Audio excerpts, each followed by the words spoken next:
Hello guys, this is my YouTube channel Dhruv academy में आपका स्वागत है। तो इस वीडियो के माध्यम से हम प्रश्नावली 9.1 का चौथे नंबर का सवाल हल करने जा रहे हैं। तो आइए देख लेते हैं प्रश्न नंबर 4। तो इसमें लिखा हुआ है, भूमि के एक बिंदु से जो मीनार के पाद बिंदु से 30 मीटर की दूरी पर है। तो चलिए हम पहले चित्र के माध्यम से भी बना लेते हैं। तो भूमि के एक बिंदु जो मीनार के पाद बिंदु से 30 मीटर दूरी पर मीनार के शिखर का उन्नयन कोण 30 डिग्री है। मीनार की ऊंचाई ज्ञात कीजिए।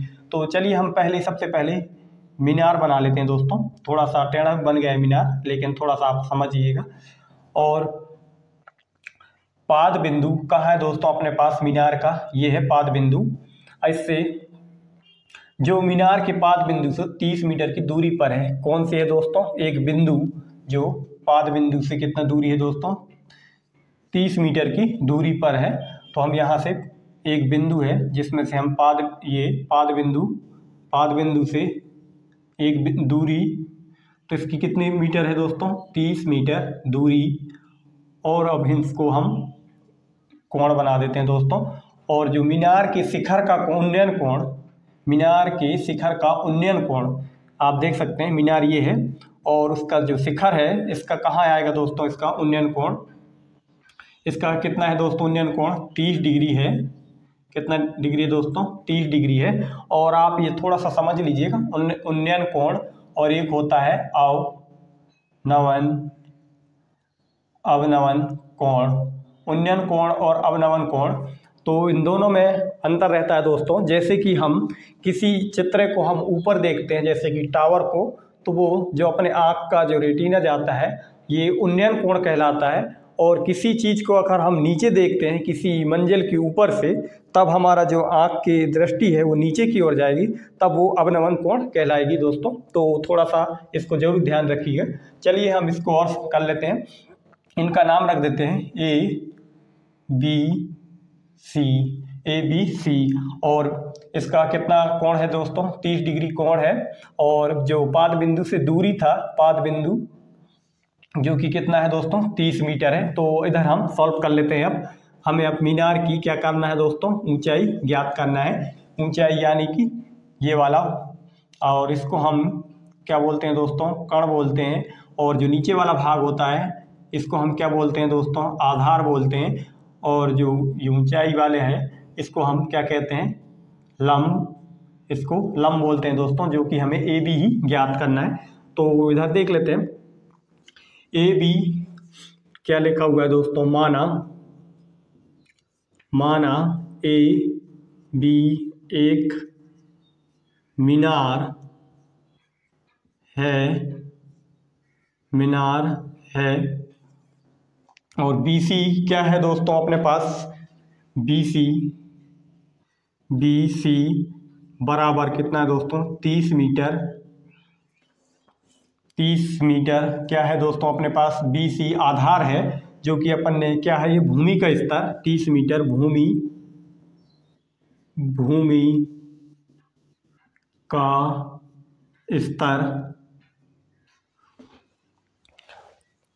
का स्तर है दोस्तों। तो आइए अब हम ज्ञात कर लेते हैं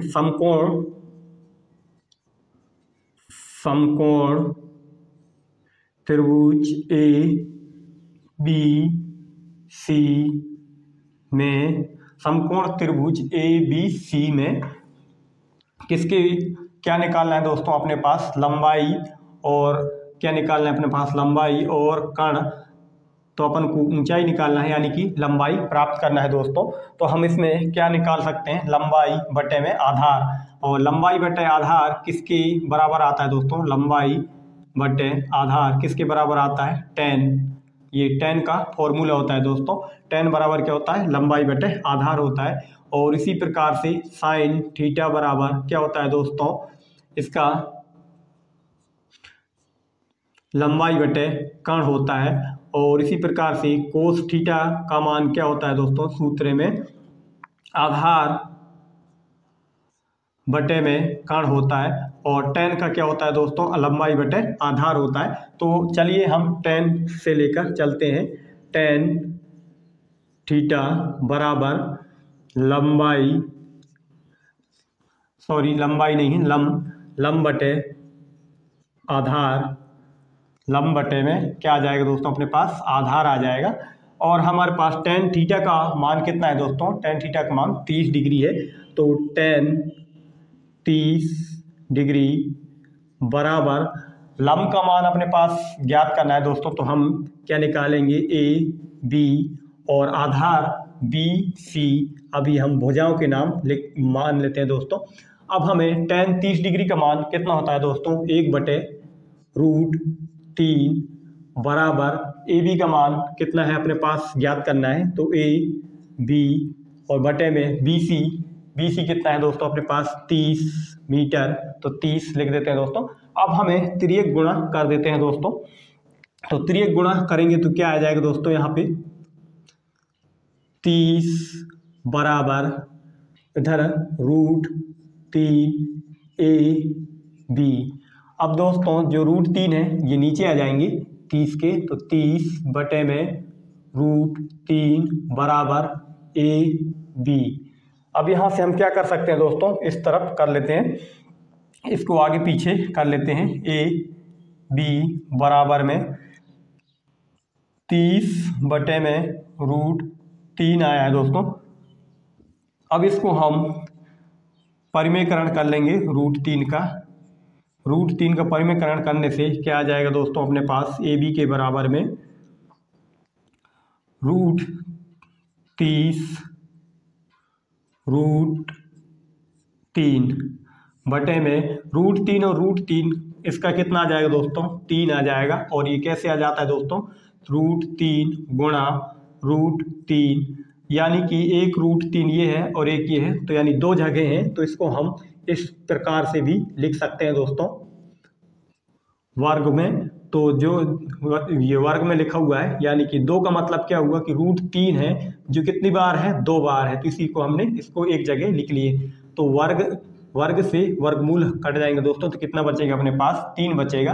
अब हम 3 का भाग देंगे दोस्तों ऊपर, तो कितना जाएगा, 3 धाम 30। तो ए बी बराबर 10√3 मीटर। तो दोस्तों हमारा आंसर निकल के आ गया है, हमें इतना ही प्राप्त करना था।